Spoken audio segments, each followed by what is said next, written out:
मैं सबसे पहले पार्टी के राष्ट्रीय उपाध्यक्ष आदरणीय किरण नंदा जी का बहुत बहुत धन्यवाद और आभार प्रकट करना चाहता हूं कि जो हमें आपने कोलकाता में बुलाने का काम किया।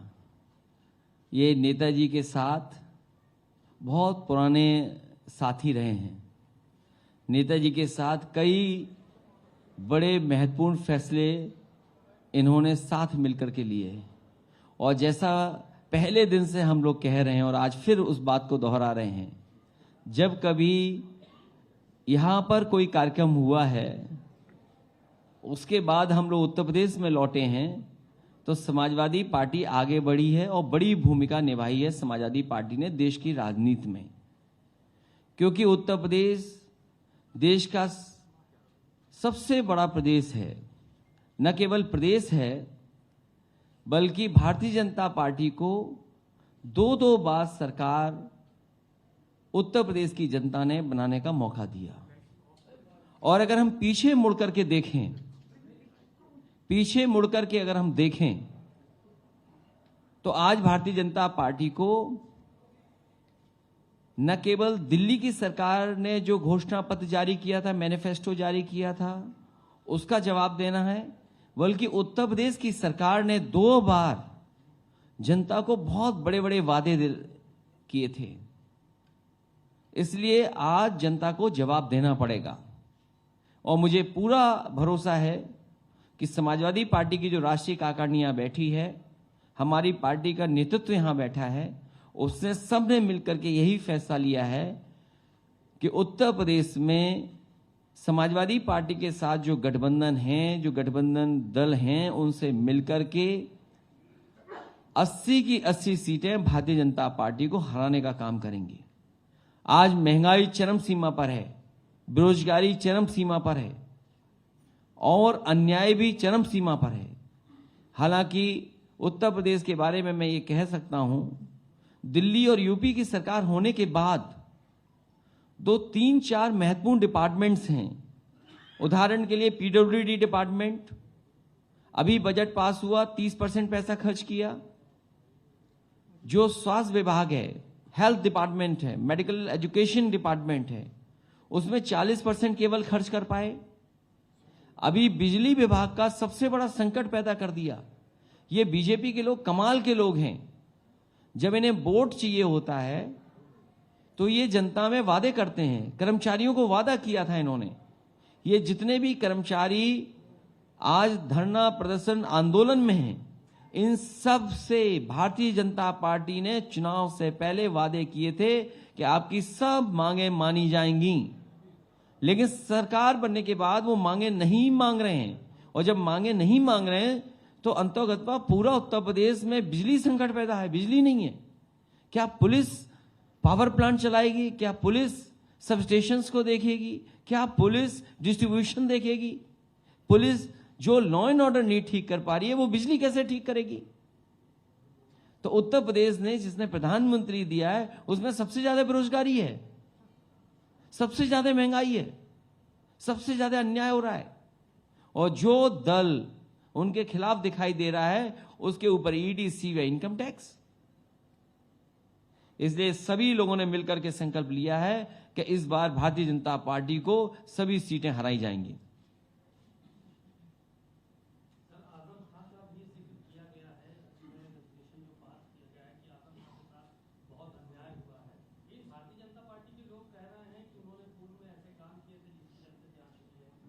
लेकिन भारतीय जनता पार्टी के पास वो वैक्सीन है, और क्योंकि सोशल मीडिया पे वॉशिंग मशीन का बहुत प्रचार हो रहा है कि जो उनके दल में चला जाता है, न उसके ऊपर ईडी आती है, न कोई सीबीआई आती है, न कोई इनकम टैक्स आता है। और जो विपक्षी पार्टी हैं, उनको झूठा फंसाने के लिए झूठे केस बनाए जाते हैं। आज देश में सबसे ज्यादा अन्याय बंगाल के बाद अगर पॉलिटिकल वर्कर्स पे कहीं हो रहा है तो उत्तर प्रदेश में हो रहा है। अगर यहां बीजेपी आरोप लगाती है कि पॉलिटिकल वर्कर्स ऐसा कर रहे हैं, उनके ऊपर झूठे मुकदमे लगा रहे हैं, तो उत्तर प्रदेश में भी इसी तरह हो रहा है। बीजेपी दिल्ली की सरकार से करा रहे हैं।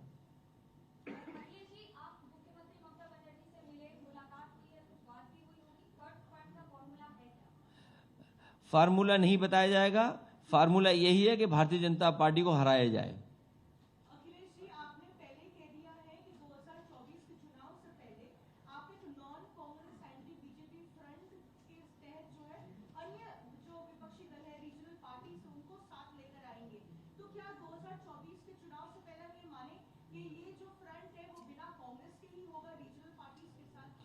अभी रीजनल पार्टीज और कुछ दल इस प्रयास में हैं कि कोई न कोई अलायंस, गठबंधन या कोई भी फ्रंट तैयार हो, और इस कोशिश में आदरणीय ममता बनर्जी जी भी काम कर रही हैं। तेलंगाना के मुख्यमंत्री जी वो भी चाहते हैं। बिहार के मुख्यमंत्री रहे हैं, बिहार के मुख्यमंत्री वो भी कोशिश कर रहे हैं। तो इस तरह देश के बहुत सारे रीजनल पार्टी के लीडर्स इस कोशिश में हैं कि कोई न कोई फ्रंट बने। और जहां तक सवाल कांग्रेस का है, कांग्रेस अपनी भूमिका तय करे, क्योंकि कांग्रेस राष्ट्रीय पार्टी है, हम लोग रीजनल पार्टी हैं। तो दिल्ली वाले लोग अपना तय करेंगे उनकी भूमिका क्या होगी। अखिलेश जी, सवाल यह है कि यूपी पुलिस ने आंकड़ा जारी किया जहां पे देखा जा रहा है 10,000 के करीब एनकाउंटर हुआ है, उसमें 68 के करीब क्रिमिनल्स मारे गए। कैसे देखते हैं आप? भारतीय जनता पार्टी और खासकर उत्तर प्रदेश की सरकार पर सबसे ज्यादा आरोप लगे हैं फेक इनकाउंटर्स के। और केवल ये आंकड़ा देख रहे हैं आप, वहीं ये आंकड़े भी आप देखें कि सबसे ज्यादा कस्टोडियल डेथ अगर कहीं आंकड़े बढ़े हैं तो उत्तर प्रदेश में बढ़े हैं। नेशनल ह्यूमन राइट कमीशन ने सबसे ज्यादा नोटिस अगर किसी सरकार को दिए हैं तो उत्तर प्रदेश की सरकार को दिए हैं। महिला आयोग पे जो जानकारी है तो देश में सबसे ज्यादा अपराध अगर महिलाओं के ऊपर कहीं बढ़े तो उत्तर प्रदेश में बढ़े हैं। और जितने भी ये फेक इनकाउंटर्स हो रहे हैं, इनकी जब कभी भी जांच आएगी तो बहुत सारे अधिकारी कटघरे में खड़े दिखाई देंगे। अखिलेश जी, 2000 चुनाव से पहले क्या हम ये देख सकते हैं आपको, क्या आप सस्पेक्ट कर रहे हैं कि ये जो एजेंसी से ईडी, सीबीआई, उनका शिकंजा जो है आपके पार्टी तृणमूल कांग्रेस के नेताओं पर जो है बढ़ता चला जाएगा? 1-2 महीने और हैं, उसके बाद तो चुनाव शुरू हो जाएगा। चुनाव शुरू हो गया है। बीजेपी लाख कोशिश कर ले इस तरह की, जनता ये जानती है कि केवल पॉलिटिकल पार्टीज जो बीजेपी को हरा सकती हैं उन्हीं के घर पर ईडी, सीबीआई, इनकम टैक्स जा रही है। और जिन जिन ने इन एजेंसियों का दुरुपयोग किया है, पूर्व में कांग्रेस ये काम करती थी, आज कांग्रेस के रास्ते पर बीजेपी है। कांग्रेस खत्म हो गई तो बीजेपी भी खत्म हो जाएगी। अखिलेश जी, कांग्रेस की तरफ से जब फ्रंट के बारे में बात होता है, हम देखते हैं पार्लियामेंट में आप लोग एकजुट होकर काम करते हैं, वहां पे टीएमसी नहीं जाता है। लेकिन समाजवादी पार्टी की तरफ से आप लोग ईडी के खिलाफ कभी जाते हैं धरना प्रदर्शन करने, कभी पार्लियामेंट में गांधी मूर्ति की तरफ जाते हैं। कांग्रेस के साथ आप लोग जाते हैं पर तृणमूल कांग्रेस नहीं जाते हैं, और आप आपकी ममता जी के साथ मीटिंग कर रहे हैं। कैसे फॉर्मूला में आ रहे हैं? See on the floor of house जो फ्लोर कोऑर्डिनेशन है वो अलग चीज है। कई बार कुछ मुद्दों पर सब एक साथ आ जाते हैं, लेकिन जो जमीन की लड़ाई है वो अलग है। अखिलेश जी, 19 के इलेक्शन के समय कई मुद्दे थे, जैसे उसके बाद एनआरसी था और राम मंदिर था, या इस तरह के जो राष्ट्रीय मुद्दे हैं। इस समय आपको क्या 2024 के प्रमुख मुद्दे जो सो-कॉल्ड थर्ड फ्रंट के सामने क्या क्या है? अभी सबसे बड़ा मुद्दा है कि जाति जनगणना होनी चाहिए। बीजेपी का 2014 का नारा था अच्छे दिन, और फिर बीजेपी के लोग ये नारा दे रहे हैं सबका साथ, सबका विकास और सबका विश्वास और सबका प्रयास। सबका प्रयास तभी उसके पक्ष में है, बिना उसके सामाजिक न्याय संभव नहीं है। और जितना भी प्राइवेटाइजेशन होगा उतना ही बाबा साहब भीमराव अम्बेडकर जी के दिए हुए अधिकारों का हनन होगा। ये अधिकार छीने जा रहे हैं, और अधिकारों की लड़ाई पूरे देश में लोग चाहते हैं। याद कीजिए आप ओल्ड पेंशन स्कीम को लेकर के, हालांकि यहां परिस्थितियां अलग हैं बंगाल में, जैसे ही उत्तर प्रदेश में ओल्ड पेंशन का सवाल खड़ा हुआ, राजस्थान ने उसको स्वीकार कर लिया। हिमाचल में भारतीय जनता पार्टी की सरकार चली गई। बहुत सारे प्रदेश उस दिशा में काम कर रहे हैं। तो मैं समझता हूं ये तमाम वो मुद्दे हैं जिन मुद्दों का भारतीय जनता पार्टी को जवाब देना पड़ेगा। तो क्या इस बार का चुनाव जातीय जनगणना और शूद्रों पर आधारित होगा? देखिए, जो चुनाव होने जा रहा है कई तरह के मुद्दे चलेंगे, कुछ दिखाई देंगे मुद्दे, कुछ नहीं दिखाई देंगे। उत्तर पूर्वी राज्यों में भाजपा का अच्छा प्रदर्शन रहा। अब कर्नाटका में भी इलेक्शन है, इसको आने वाले जो प्रदेशों में इलेक्शन है इनको कैसे देख रहे हैं? क्योंकि आप कह रहे हैं कि विपक्ष जो है मजबूत हो रहा है, लेकिन भाजपा की पकड़ वहीं बनी है। देखिए, अगर आप बीजेपी के हिसाब से देखेंगे तो बीजेपी तो कह रही थी कि सब कुछ जीत लेंगे, वो कहां जीते हैं वो लोग। और कर्नाटक में भी या उत्तर प्रदेश में देख लीजिए आप, हमारे उत्तर प्रदेश के मुख्यमंत्री ऐसे हैं जो किसी को काम नहीं करने दे रहे हैं, खुद तो काम कर ही नहीं रहे हैं, किसी को काम नहीं करने दे रहे हैं।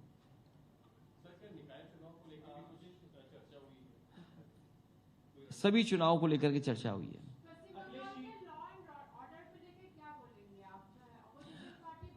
उत्तर प्रदेश से तो बेहतर ही है, जहां प्रधानमंत्री हैं, जहां पर मुख्यमंत्री एक ही पार्टी की दो सरकारें, और हमारे पत्रकार साथी ने जो आंकड़ा बताया फेक इनकाउंटर का, कि सरकार दावा कर रही है कि इतने इनकाउंटर्स किए हैं, इसमें सबसे ज्यादा फेक इनकाउंटर्स हैं। और हमारी पुलिस का निशाना आप देखिए, घुटने से ऊपर तो गोली नहीं जाती है।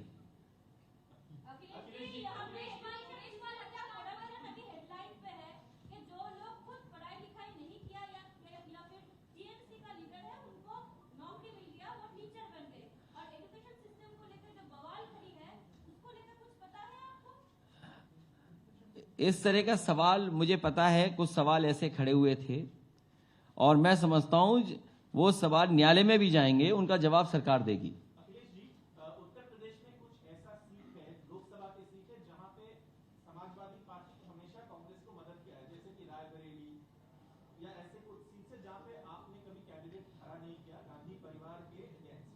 क्या 2024 में आपका यही रवैया रहेगा या इसमें कोई बदल आएगी? क्योंकि आप कह रहे हैं कि non Congress non BJP front, so are you going to give the Congress a walkover in these seats, or are you going to put up candidates in these seats also? I'm talking specifically about Raebareli and the seats where the Amethi, second one is Amethi. मैं अपने पत्रकार साथी को धन्यवाद दूंगा। अभी मैं अमेठी होकर के आया था और हमारी पार्टी के सभी कार्यकर्ता और जिम्मेदार लोग मिले थे मुझे। उन्होंने ये कहा कि हम वोट देते हैं कांग्रेस को, लेकिन कांग्रेस हमारी मदद नहीं करती है। अभी हाल ही में हुआ डबल मर्डर हुए, उससे पहले ट्रिपल मर्डर हुआ। वहां पर समाजवादी पार्टी के कार्यकर्ताओं के साथ उत्पीड़न अन्याय हो रहा है, झूठे मुकदमे लग रहे हैं। अगर वो समाजवादी पार्टी का प्रधान है और वो सोचते हैं कि ये हमारे सरकार हमारी पार्टी के खिलाफ रहेगा, तो उसके पावर सीज हो रहे हैं, छोटे छोटे कार्यकर्ताओं को परेशान किया जा रहा है। जब उनके ऊपर परेशानी है, झूठे मुकदमे लग रहे हैं, कांग्रेस का एक नेता, एक कार्यकर्ता उनकी मदद करने के लिए नहीं पहुंचता है। तो हमारी पार्टी के लोगों का यह कहना है कि अगर ये वोट चाहते हैं तो हमारी मदद करें, और हम वोट दे देते हैं तो ये हमारी मदद नहीं करते हैं। इसलिए समाजवादी पार्टी को यहां पर चुनाव लड़ना चाहिए। इसलिए जब कभी हमें फैसला लेना होगा तो हम वहां के कार्यकर्ता नेताओं को बुला करके बातचीत कर करके फैसला लेंगे।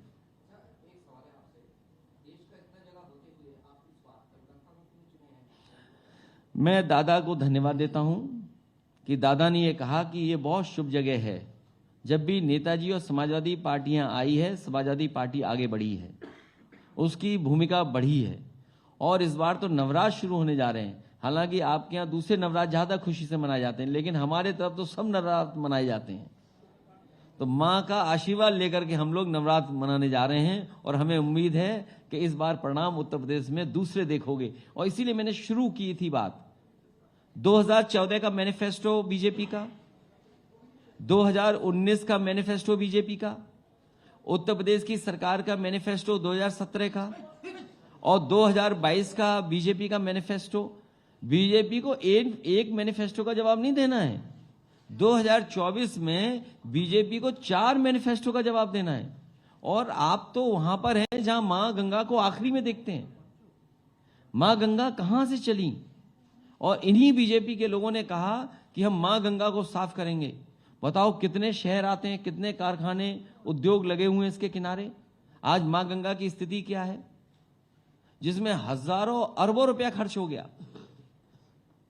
अरबों रुपए खर्च हो चुका है। नमामि गंगा के नाम पर न जाने कितना पैसा खर्च हुआ है। अगर आप हिसाब किताब लगाओगे तो आप पाओगे कि जितना बजट दिया वो गंगा की तरह बह गया उसमें।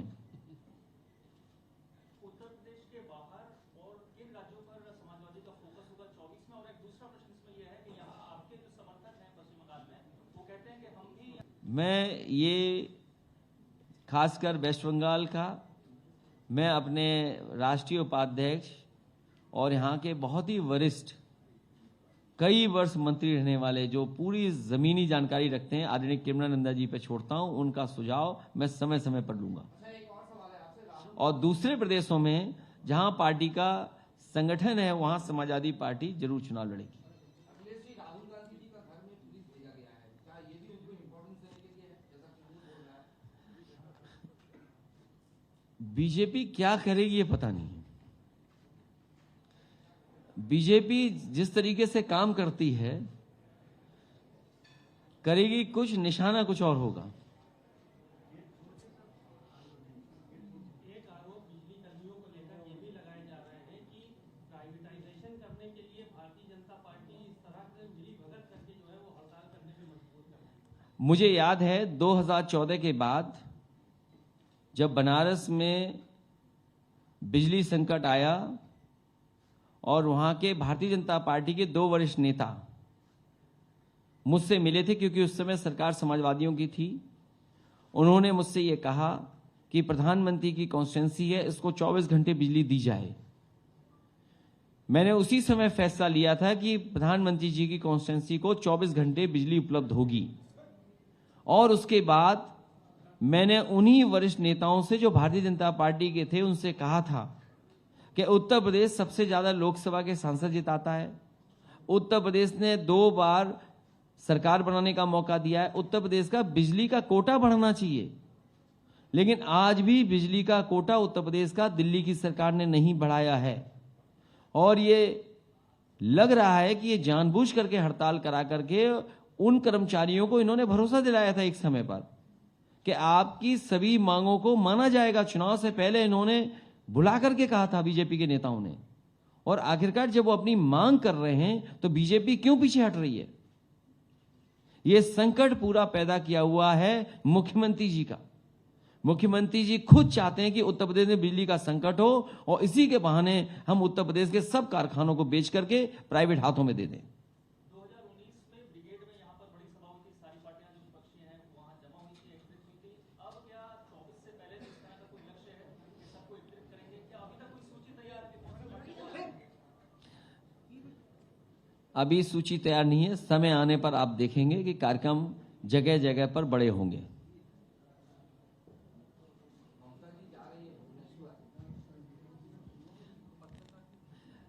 ये प्रयास लगातार चलता रहेगा लोकसभा के चुनाव तक।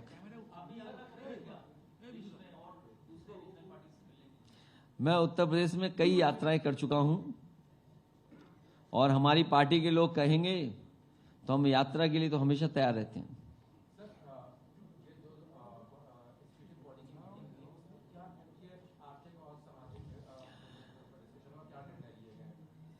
देश के सामने संकट इतना बड़ा है जिसकी हम और आप कल्पना नहीं कर सकते हैं।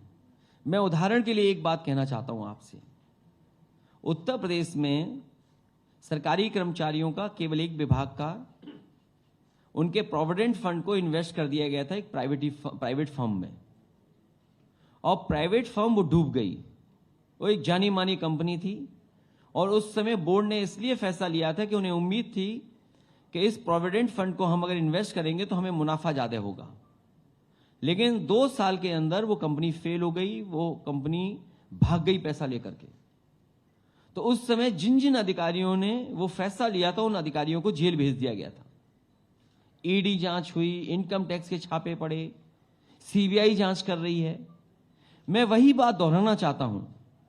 भारतीय जनता पार्टी के लोग दावा करते हुए थक नहीं रहे थे और वो ये बात कहते थे कि देखिए भारतीय जनता पार्टी की आर्थिक नीतियां इतनी अच्छी हैं कि देखिए भारत का एक उद्योगपति दुनिया में नंबर 2 पर पहुंच गया है और जब लोकसभा का चुनाव आएगा तो वही उद्योगपति नंबर 1 पर हो जाएगा। ये गर्व की बात होगी। भारतीय जनता पार्टी ने इस बात का प्रचार किया। जिस तरीके से वो G20 का पूरे देश में घूम घूम करके प्रचार कर रहे हैं। आज बताइए वो उद्योगपति कहां है? अगर पैसे को इन्वेस्ट करने के लिए उस समय बोर्ड में जितने लोग थे जिन्होंने फैसला लिया था उनको जेल भेजा जा सकता है, तो आज भारत का पैसा डूबा है, हमारी बैंकों का पैसा डूबा है, LIC का पैसा डूबा है। क्या भारतीय जनता पार्टी उत्तर प्रदेश में अधिकारियों को जेल भेजा था? क्या SBI के और LIC के बड़े अधिकारियों को जेल भेजेगी कि नहीं भेजेगी? ये सबसे बड़ा सवाल है। और हमारी सीमाएं जिस तरीके से सिकुड़ रही हैं, जिस तरह से सूचनाएं मिल रही हैं सीमाओं को लेकर के कि लगातार देश के सामने संकट है, उसको भी सही तरीके से भारतीय जनता पार्टी देश के सामने नहीं रख रही है। और देश में चरम सीमा पर महंगाई, पूरे देश में कहा गया था कि महंगाई कम होगी। आज बताइए डीजल पेट्रोल की कीमत कहां है? इसका मुनाफा कहां जा रहा है? अगर डीजल पेट्रोल से जो मुनाफा पहुंच रहा है वो आखिरकार किसके पास जा रहा है? इसी तरह किसान को कहा गया था कि आय दोगुनी हो जाएगी। आप बताइए आय क्या किसानों की इस महंगाई में दोगुनी हो गई? उत्तर प्रदेश में आलू का जो किसान है वो बर्बाद हो गया। अभी जब बजट पढ़ा गया उत्तर प्रदेश में तो कहा गया कि आलू खरीदने के लिए 1000 करोड़ रुपए रखे गए हैं। मुझे लगा कि 1000 करोड़ जब बजट में पैसा रखा गया तो किसानों का मुनाफा देकर के आलू खरीदा गया होगा। सबसे ज्यादा आलू कन्नौज में, फरक्काबाद में, आपके कानपुर देहात में, और देश का सबसे अच्छा आलू अगर कहीं होता है उत्तर प्रदेश में तो वो आगरा के आसपास एतमादपुर और उस तरफ होता है, खंदौली इलाके में। एक भी आलू कन्नौज से भारतीय जनता पार्टी की सरकार ने नहीं खरीदा। और बिजली का संकट हो गया तो सोचिए कोल्ड स्टोरेज क्या हालत होगी। जब डीजल महंगा है तो कोल्ड स्टोर कैसे चलेंगे? तो इनका जवाब भारतीय जनता पार्टी के पास नहीं है। और अभी जो देश के आंकड़े हम देखें, अगर देश ये कहता है कि हम इतने $1 ट्रिलियन की इकोनॉमी बना देंगे, अगर इतने $1 ट्रिलियन की इकोनॉमी आप बनाएंगे तो उत्तर प्रदेश की अगर अर्थव्यवस्था नहीं बेहतर होगी तो आप कैसे देश की अर्थव्यवस्था को बेहतर कर लेंगे? कोई भी आंकड़ा बिना उत्तर प्रदेश के आंकड़ों को बेहतर हो किए बिना देश के आंकड़े ठीक नहीं होते हैं। तो इनका किसी का जवाब भारतीय जनता पार्टी के पास नहीं है। इसीलिए वो जनता को गुमराह करने के लिए समय समय पर नई चीजें करते हैं। मीडिया का साथ ले लेते हैं, अखबारों का साथ ले लेते हैं। मैं ये आपको कह सकता हूं, मेरी खुशी की बात है कि पिछला चुनाव जब हुआ था, देश की इकलौती समाजवादी पार्टी होगी जिसने एड पर 1 रुपया नहीं खर्च किया। टीवी पर एड पर 1 रुपया खर्च नहीं किया, अखबार के एड पर 1 रुपया नहीं खर्च किया। और अगर सोशल मीडिया का आप निकालेंगे, वो तो ओपन प्लेटफॉर्म है, सबसे कम खर्चा अगर किसी पॉलिटिकल पार्टी ने किया था तो वो समाजवादी पार्टी थी। और समाजवादी पार्टी ने एक उदाहरण पेश किया देश में कि इतनी बड़ी पार्टी के सामने, उनके इतने बड़े मैनेजमेंट के सामने अगर कोई मुकाबला कर सकता है तो समाजवादी पार्टी। और समाजवादी पार्टी को बदनाम करने के लिए आपको याद होगा कि एक इत्र कारोबारी, उनके यहां 250 करोड़ रुपए निकले थे, 250 करोड़ रुपीस कैश। और जब जानकारी मिली भारतीय जनता पार्टी को कि गलत जगह छापा मार दिया, और जब जानकारी सच्चाई सामने आई तो सोचिए भारतीय जनता पार्टी का डिजिटल इंडिया, उन्हें छापा मारना था पी जैन के यहां और छापा मार दिया पी जैन के यहां। एक पी जैन थे कन्नौज में, उसी नाम के थे कानपुर में। तो उनकी छापा मारने वाली जो एजेंसी है ईडी, सीबीआई, इनकम टैक्स, वो कन्नौज न जाकर के कानपुर पहुंच गई और बीजेपी ने अपने ही नेता के यहां छापा मार दिया। आपके यहां तो थोड़ा बहुत छापा मारा है, लेकिन वहां 250 करोड़ रुपए निकले थे। वो बीजेपी का नेता था।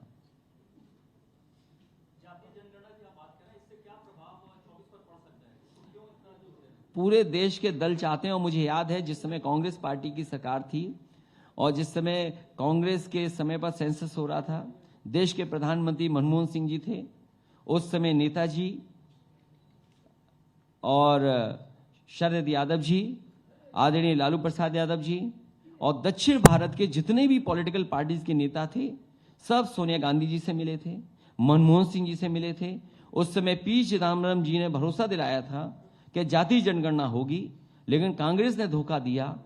मुझे उम्मीद है कि दिल्ली की सरकार कास्ट सेंसस करेगी, जिससे कि हर जाति तक हम लोग पहुंच सकें, क्योंकि जात को हम भुला नहीं सकते। ये हमारी आपकी सच्चाई है। और मैं एक बात और कहना चाहता हूं, जो मूल भावना थी आरक्षण देने की, मंडल कमीशन की, उस मूल भावना से भारतीय जनता पार्टी भाग रही है और उसने हमारा और किसी का कंपटीशन खत्म कर दिया।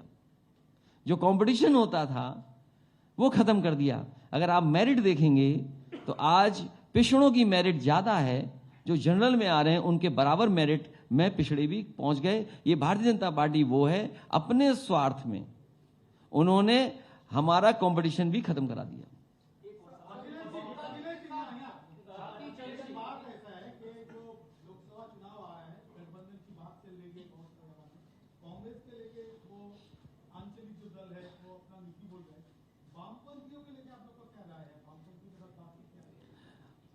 वो भी अपनी भूमिका तय करे, जैसे कांग्रेस अपनी भूमिका तय करे, वैसे ही वो दल भी मिलकर के अपनी भूमिका तय करे।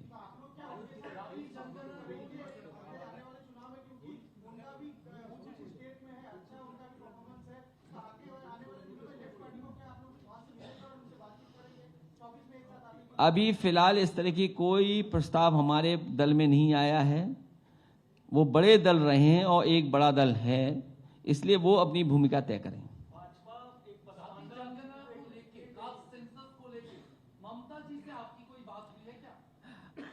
इस पर उनसे बात नहीं हुई है, लेकिन दक्षिण के बहुत सारे नेता, मैं उनसे मिला हूं, वो जाति गणना चाहते हैं और देश की जो बड़ी संख्या में आबादी है वो इस भावना से जुड़ती है।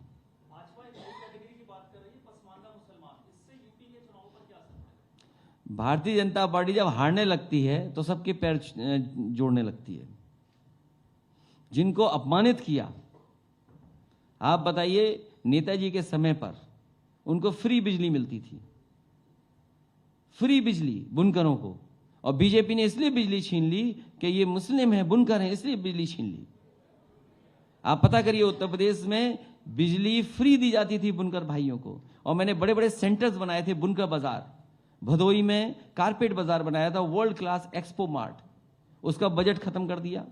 नोएडा में जहां पर बड़ा सेंटर है, नोएडा सेंटर है, जहां की जमीन हजारों एकड़ की है, वहां पर बुनकरों के लिए एक सेंटर बनाया था मैंने, वो सेंटर बंद कर दिया।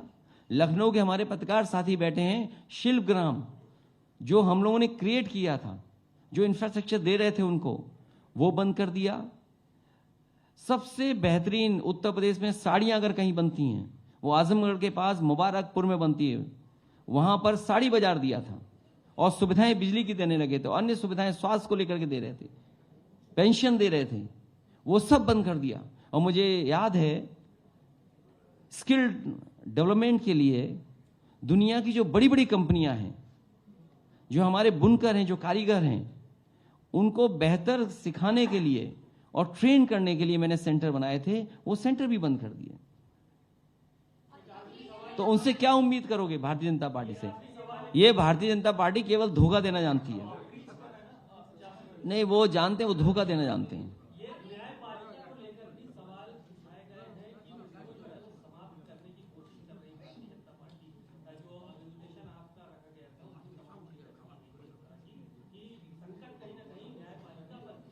कोई भी संस्था नहीं बची है जिसमें भारतीय जनता पार्टी दबाव न बनाए या हस्तक्षेप न करे।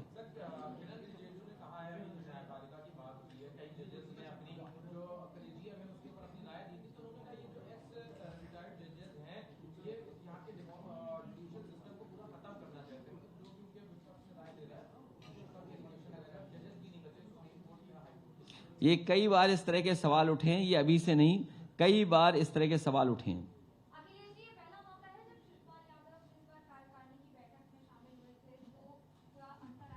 ये लगता है उत्तर प्रदेश से आपको व्हाट्सएप आया होगा। वो अब हमारे साथ हैं और पूरी तरीके से हमारे साथ मिलकर के हम लोग काम करेंगे। और आपको याद होगा, जिस समय मैनपुरी का इलेक्शन चल रहा था, उस समय हमारे मुख्यमंत्री जी फिजिक्स पढ़ाने लगे थे, कुछ पेंडुलम की बात करने लगे थे, और देखिए कैसा परिणाम आया। कि जिस विधानसभा से हमारे चाचा जीत करके आते हैं उस विधानसभा ने 1 लाख से ज्यादा वोट से समाजवादी पार्टी को जिताने का काम किया था। दूसरा सवाल, इस बार पहली बार नेताजी के बिना राष्ट्रीय कार्यकारिणी बैठक हुई है। बतौर आप राष्ट्रीय अध्यक्ष, क्या अंतर संगठन के लिए होगा, क्या संदेश होगा संगठन के लिए? देखिए, हम जितने लोग यहाँ पर हैं वो नेताजी के आशीर्वाद से हैं हम लोग, और नेताजी के ना रहने का दुख हम सब लोगों को रहा, लेकिन नेताजी ने विरासत में जो हमें समाजवादी आंदोलन दिया है, इस आंदोलन को हमें आगे बढ़ाना है। यही हमने संकल्प यहां पर लिया है।